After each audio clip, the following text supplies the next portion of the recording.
Welcome dear students. विश्व इतिहास के प्रश्न पत्र में नेपोलियन बोनापार्ट के बारे में आज हम पढ़ेंगे। जब फ्रांस की क्रांति हुई और डायरेक्टरी का शासन 1795 से लेकर के 1799 के बीच में चला, उस समय ही नेपोलियन की शक्ति का उद्भव हुआ और नेपोलियन ने न केवल फ्रांस की राजनीतिक घटनाओं को प्रभावित किया, बल्कि उसने पूरी दुनिया में अपना एक अलग अस्तित्व बनाया। तो नेपोलियन के बारे में आज हम पढ़ते हैं। नेपोलियन का जन्म 15 अगस्त 1769 को कोर्सिका द्वीप है वहाँ पर हुआ और कोर्सिका द्वीप पर एक छोटा सा गांव था अजाशियो, वहाँ पर उसका जन्म हुआ। उसके पिता का नाम कार्लो बोनापार्टा और माँ का नाम था लातिशिया।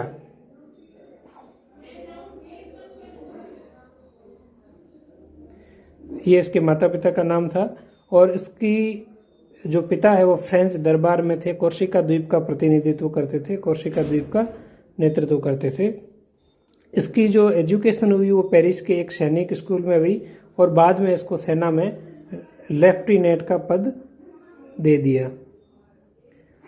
और इस नेपोलियन की जो पहली लड़ाई है, जो महत्वपूर्ण लड़ाई है, वो 1793 में हुई, जब उसने टूलो बंदरगाह पर अंग्रेजों का नियंत्रण था और वहाँ से उसने अंग्रेजों को भगा दिया। यह उसकी पहली बड़ी लड़ाई थी जिसने नेपोलियन का नाम एक बार फ्रांस में उछल करके सामने आ गया कि ऐसा कोई सेना कमांडर है।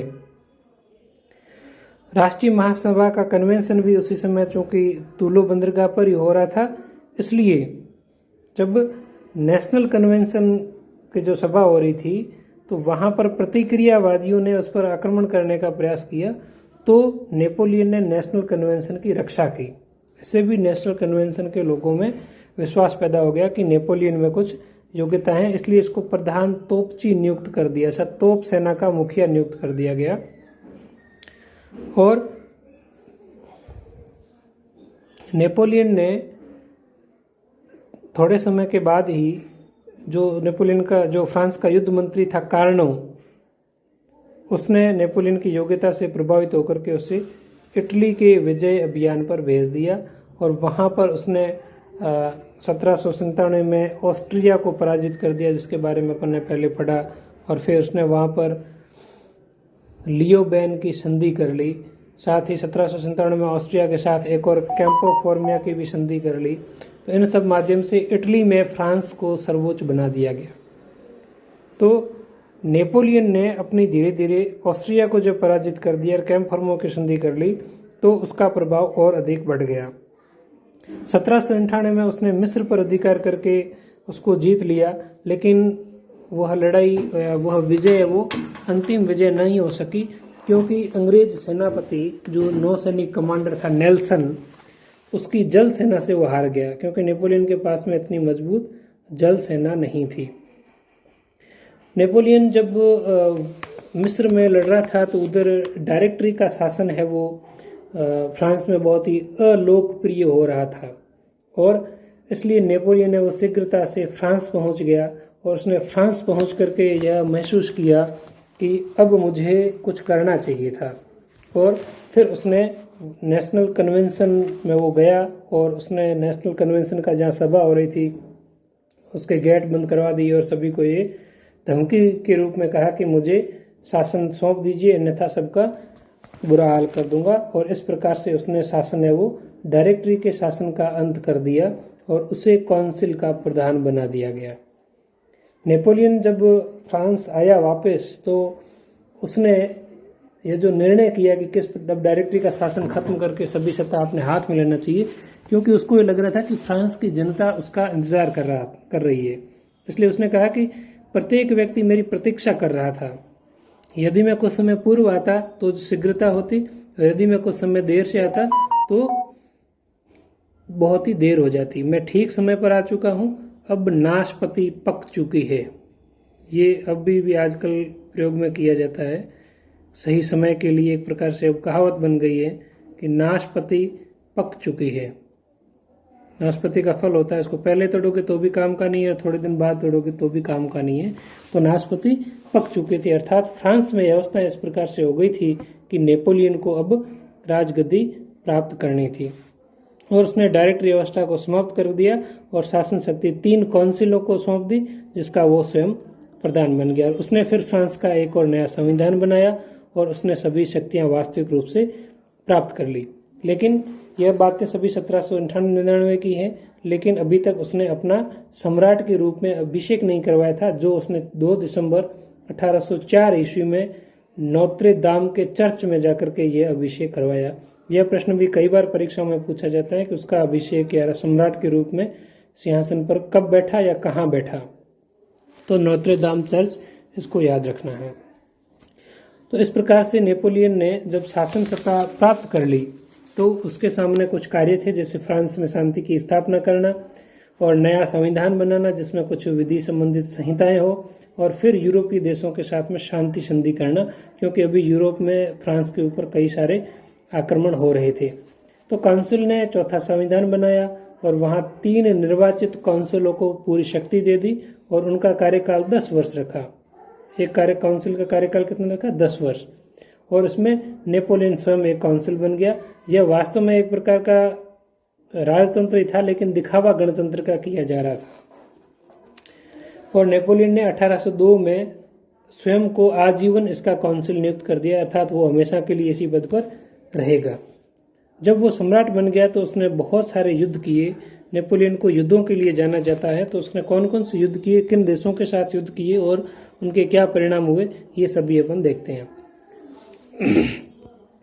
नेल्सन जो मिस्र में नेपोलियन को पराजित कर चुका था, उसने पुनः नेपोलियन के साथ में युद्ध किया। जो युद्ध हुआ वो उसको ट्राफल्गर का युद्ध कहा जाता है, जो 1805 ईस्वी में हुआ।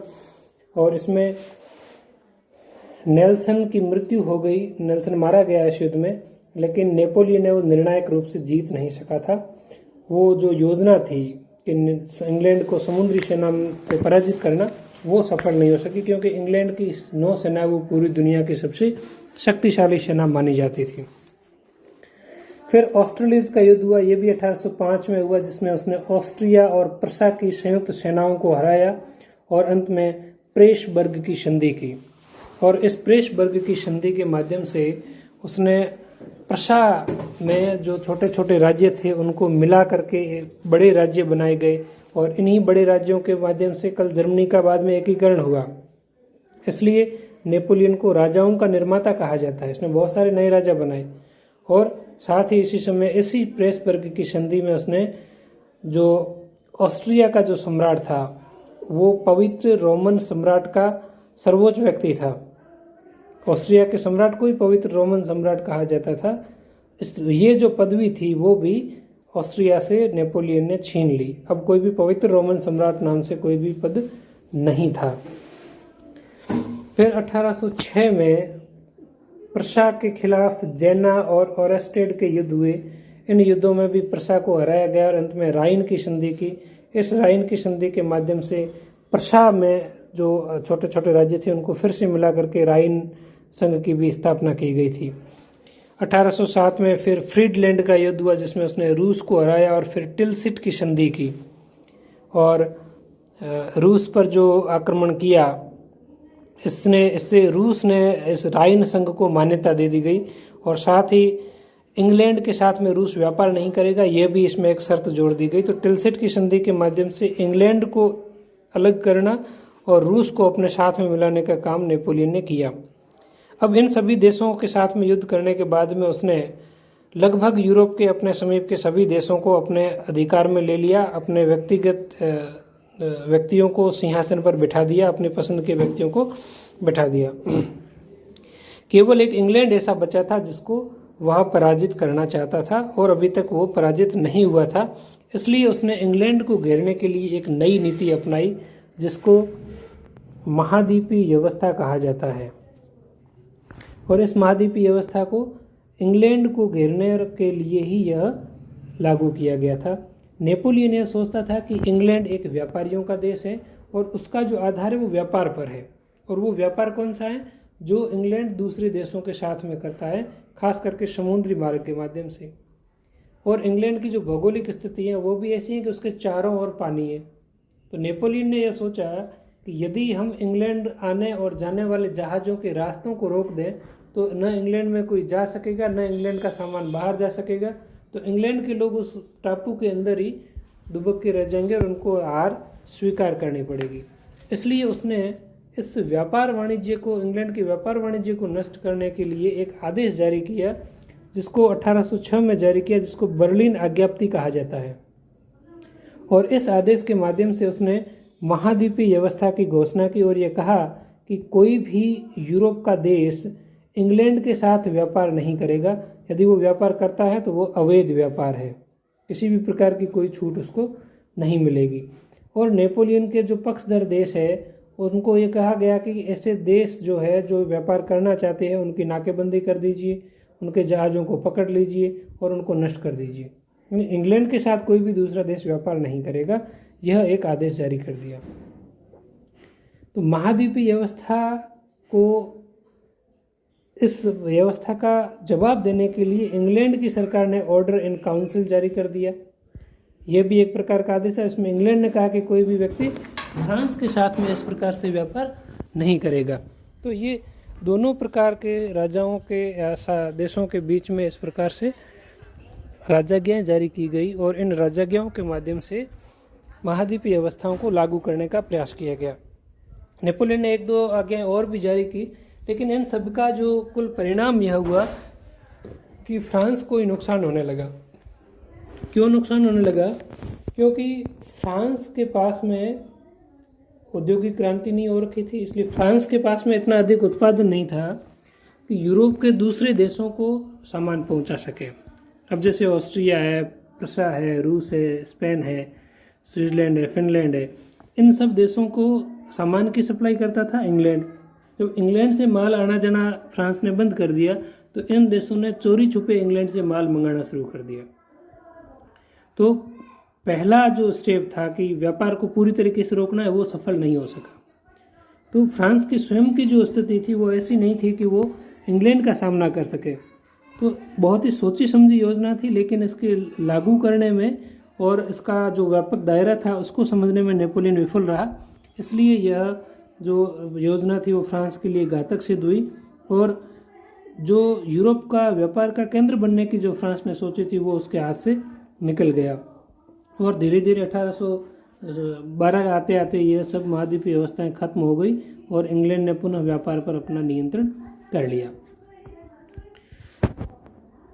नेपोलियन के जीवन में स्पेन का शासन बहुत ही महत्व रखता है और स्पेन में उस समय जो शासन था वो भी बूर्बो वंश का शासन था, जो नेपोलियन के समय में उससे पहले फ्रांस में था, वही वंश था। और स्पेन के उस बूर्बो वंश के शासक को नेपोलियन ने हरा करके अपने भाई जोसेफ को सम्राट बना दिया।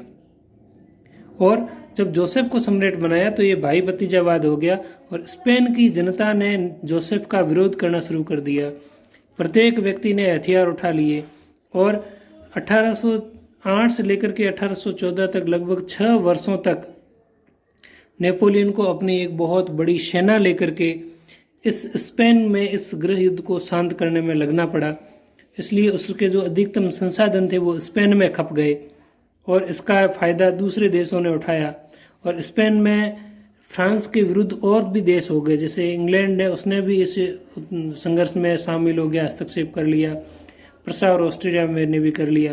तो इन सब चीज़ों के द्वारा नेपोलियन की स्थिति स्पेन के इस गृह युद्ध के कारण बहुत ही खराब हो गई। दूसरा, इसका भाई था वहाँ पर पद पर, वो ज़्यादा योग्य नहीं था तो वो इसको संभाल नहीं सका और वहाँ से भाग कर आ गया। इसलिए ये कहा जाता है कि स्पेन के नासूर ने नेपोलियन को बर्बाद कर दिया। तो स्पेन का जो गृह युद्ध था ये भी नेपोलियन के जीवन में बहुत ही महत्वपूर्ण स्थान रखता है। इतिहासकार हुए ग्रांट और टेम्परले, उन्होंने ये लिखा है कि स्पेन के युद्ध ने कैंसर के समान नेपोलियन की शक्ति को पी लिया। नेपोलियन ने स्वयं नहीं कहा था कि स्पेन के नासूर ने मुझे तबाह कर दिया। तो नेपोलियन का विरोध है वो रूस, ऑस्ट्रिया, स्पेन, प्रसा, पुर्तगाल, स्वीडन आदि देशों ने इस प्रकार से किया कि इन देशों की जनता भी फ्रांस के खिलाफ हो गई। इसलिए नेपोलियन को इस संघर्ष से वापस बाहर निकलने में बहुत ही जोर आया। इसके बाद में नेपोलियन का एक महत्वपूर्ण अभियान था जो मास्को का अभियान था। उसने रूस की राजधानी मास्को पर आक्रमण करने का प्लान बनाया और उसने रूसी सम्राट अलेक्जेंडर जो उस समय था उसको पराजित करने के लिए अपनी सेनाएं भेजी गई। लेकिन यह अभियान भी उतना ज़्यादा सफल नहीं हुआ। क्यों नहीं हुआ? क्योंकि जब नेपोलियन ने अपनी सेनाएं भेजी तो अलेक्जेंडर ने अपनी सेनाओं को मास्को से बाहर निकाल दिया और वो पूर्व की तरफ बढ़ता गया और मैदान को खाली और साफ करता गया। जब नेपोलियन की सेनाएं आई तो उसको सब सुनसान और बंजर दिखा और वो मास्को तक पहुंचा तो वहाँ उसको कुछ भी नहीं मिला। और उसी समय वहाँ भयंकर सर्दियाँ पड़नी शुरू हो गई और उस सर्दी के कारण फ्रांस के लाखों सैनिक मारे गए और कुछ लाभ न मिलकर के वो कुछ बचे खुचे सैनिकों को वापस लेकर के वो फ्रांस लौटा। तो फ्रांस या मास्को के अभियान से फ्रांस को कुछ भी नहीं रहा। इसलिए एक इतिहासकार फिशर ने कहा है कि मास्को अभियान दो राष्ट्रों के बीच संघर्ष नहीं था, बल्कि वो दो महत्वाकांक्षी व्यक्ति और महान मजहब प्रस्त जाति की राष्ट्रीय भावनाएं के बीच का संघर्ष था। तो नेपोलियन और अलेक्जेंडर के बीच का यह संघर्ष भी नेपोलियन को ज़्यादा फायदा नहीं दिला सका। जब नेपोलियन की शक्ति से पूरा यूरोप त्रस्त और ग्रस्त था तो उस समय कुछ राष्ट्रों ने मिल करके एक संयुक्त सेना बनाई जो उसमें थे स्वीडन, प्रशा, ऑस्ट्रिया और रूस। इन चारों देशों ने मिलकर के एक संयुक्त सेना बनाई और इन चारों देशों की सेनाओं ने लिप्जिंग नामक स्थान पर नेपोलियन के खिलाफ युद्ध किया। इस युद्ध को राष्ट्रों का युद्ध कहा जाता है।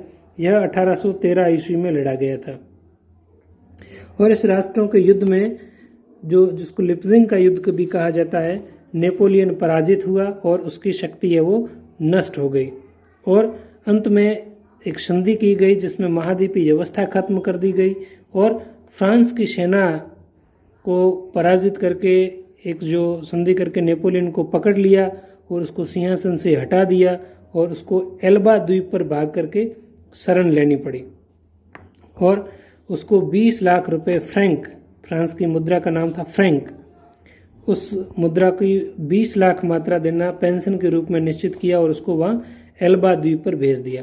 इस प्रकार से नेपोलियन के लगभग 15 वर्ष के गौरवपूर्ण शासन का अंत हुआ।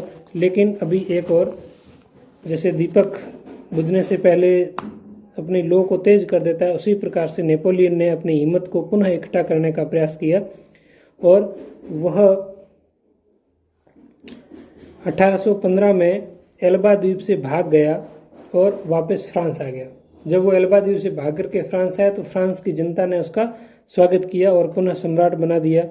इसलिए मित्र राष्ट्र वो सभी वापस पुनः मिले और 18 जून 1815 को वाटरलू नामक स्थान पर युद्ध हुआ और इस युद्ध में नेपोलियन पुनः पराजित हुआ और यह वाटरलू का युद्ध है वो नेपोलियन का अंतिम युद्ध माना जाता है। इस युद्ध के बाद में नेपोलियन को पकड़ करके सेंट हेलेना द्वीप पर रख दिया गया और वहां पर कैद की अवस्था में ही 1821 में उसकी मृत्यु हो गई।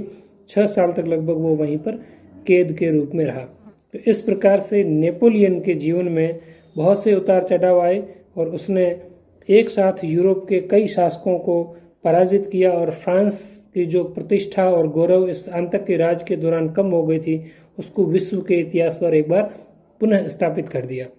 अगले टॉपिक में हम ये देखेंगे कि नेपोलियन ने अपने इन लड़ाइयों और युद्धों के अलावा क्या किया और उसने फ्रांस की क्रांति के साथ में क्या किया, क्योंकि क्रांति तो राजतंत्र को समाप्त करने के लिए हुई थी लेकिन नेपोलियन ने ही राजतंत्र को स्थापित कर दिया।